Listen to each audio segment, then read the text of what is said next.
In the first lecture of this module, we talked about some of the general mechanisms that allow some groups to enjoy selective advantages over other groups. Those advantages allow them to survive better and to last longer. Now, this overall process is called cultural group selection, and the specific mechanisms that we talked about were direct intergroup competition, demographic swamping, and prestige. Now, in this lecture, we're going to talk about two specific moral norms that have given certain groups a selective advantage throughout history. These norms concern two topics that have become, for lack of a better word, intimately tied to religion: marriage and sex.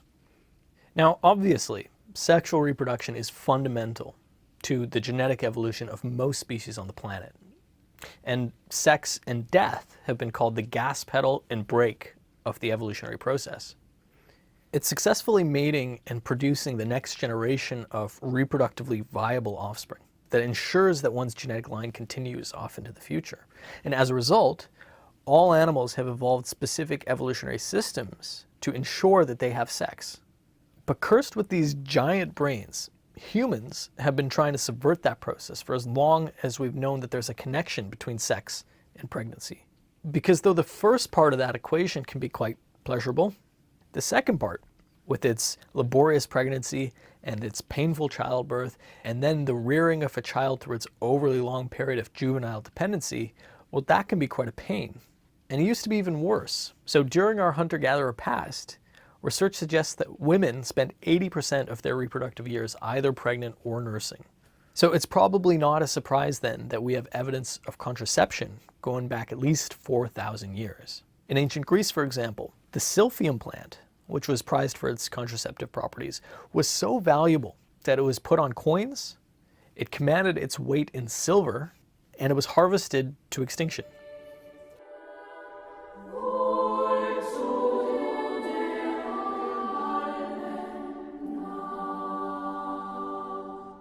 While limiting the number of children might be in the interests of the mother, it can lead to a demographic disadvantage at the group level, especially if the other group that's across the river and competing for the same resources has specific mechanisms that push their fertility rates higher.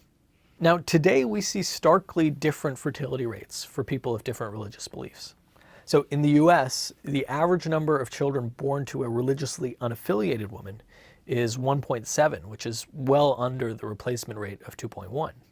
Now, meanwhile, the comparable rate for Christians is 2.7, and the rate for Muslims is 3.1, and the rate for Mormons is 3.4, which is exactly double the rate of the unaffiliated.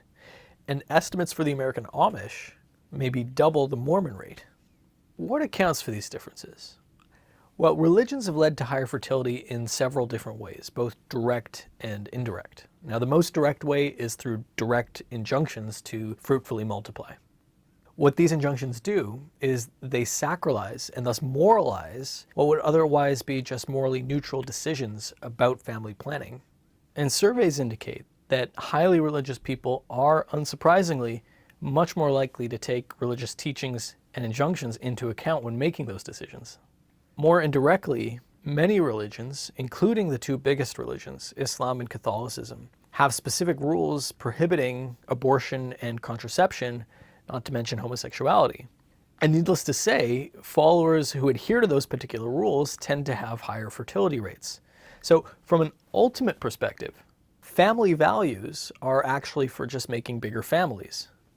But another indirect way that religions have maintained relatively high fertility rates is by reducing career and educational opportunities for women. Now, the ability of women to pursue post-secondary education and careers outside the home has been associated with a substantial decline in fertility rates. Meanwhile, traditional views of gender roles have been associated both with higher religiosity and with higher fertility rates. Now, there's nothing inherent about religions in general that mean that they have to have these types of pronatalist norms. So a good counterexample is the religious group, the Shakers, the ones who made the tables. Their founder, Mother Ann Lee, thought that Adam and Eve's act of sexual congress was sinful. And as a result, she had the entire community forsake the, quote, doleful works of the flesh, by which she, of course, meant f***ing. With universal celibacy, the only way that the Shakers could grow their numbers is through conversion. But it's the process of cultural group selection that explains why those religions that have the pronatalist norms have been so much more successful. Whereas the number of Catholics and Muslims today is in the billions. As of 2016, the comparable figure for the poor Shakers is 4.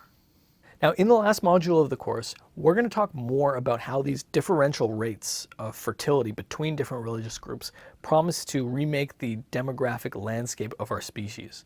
But right now, let's talk about marriage, and specifically the type of marriage that makes sacred the peculiar sexual arrangement that we call monogamy.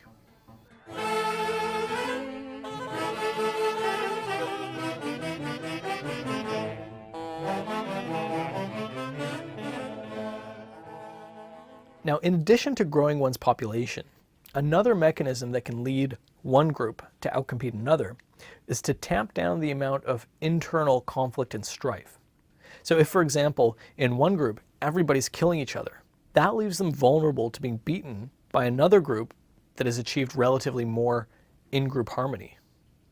As a result, groups that stumbled upon ways to reduce intergroup or within-group competition were more successful in intergroup or between-group competition.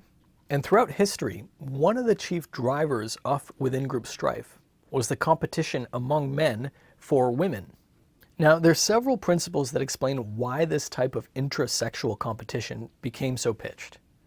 One is what we talked about earlier in this lecture, that successfully mating is vital to one's evolutionary success. And as a result, evolution has outfitted humans, and arguably men in particular, with a very strong sexual motivation in order to ensure that one's genes get passed on into the future gene pool.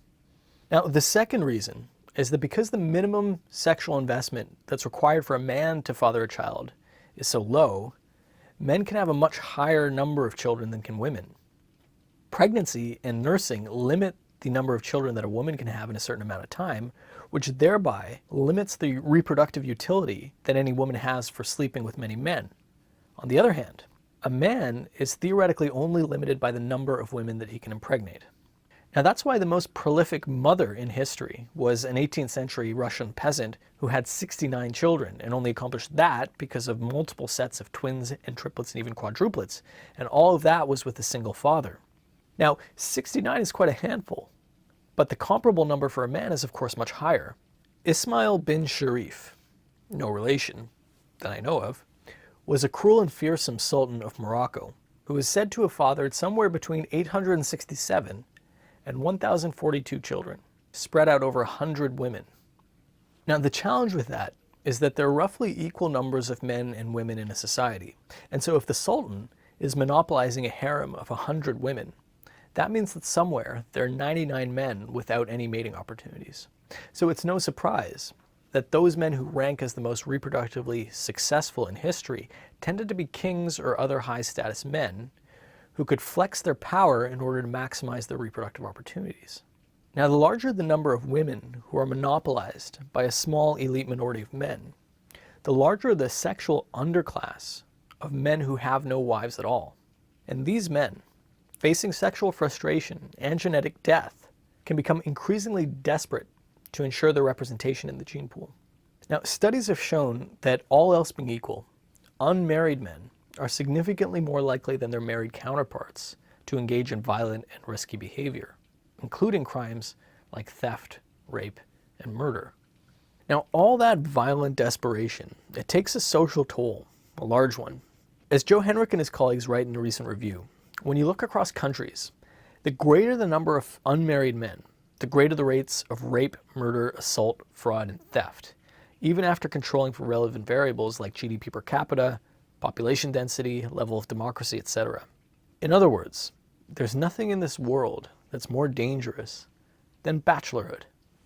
The authors cite data from China in which between 1988 and 2004, the number of unmarried men doubled.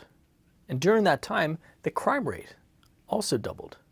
Now, all this talk of a small elite minority of men monopolizing large numbers of women may sound fanciful, but it turns out that looking across cultures, it's our system of monogamy that is the historical aberration.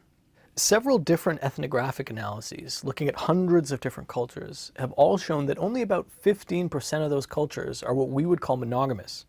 Instead, most allow at least a small elite minority of males to take multiple wives. And yet, looking around, it really does seem that monogamy is the global norm. How did that happen? Well, the answer, by and large, is Christianity.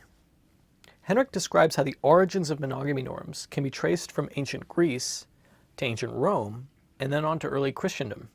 It was then that the massive spread of Christianity throughout the world brought with it an equally massive spread of the monogamy norms. First throughout Europe, which had actually been highly polygamous in its pre-Christian days, and then throughout the entire world through Christian colonization. Now, instituting a divine authority was particularly effective for monogamy norms, because those who were most likely to violate monogamy norms were the high status males. The high status males were also the people who would be least likely to be deterred by existing secular norms. Only by placing an all-powerful, supernatural authority above these already very powerful people could you ensure that they would comply.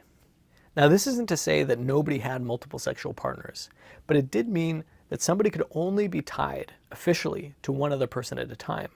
That meant that any of the unofficial partners were left technically unclaimed, and as a result, could be married to those people who would have otherwise been single, desperate, and dangerous.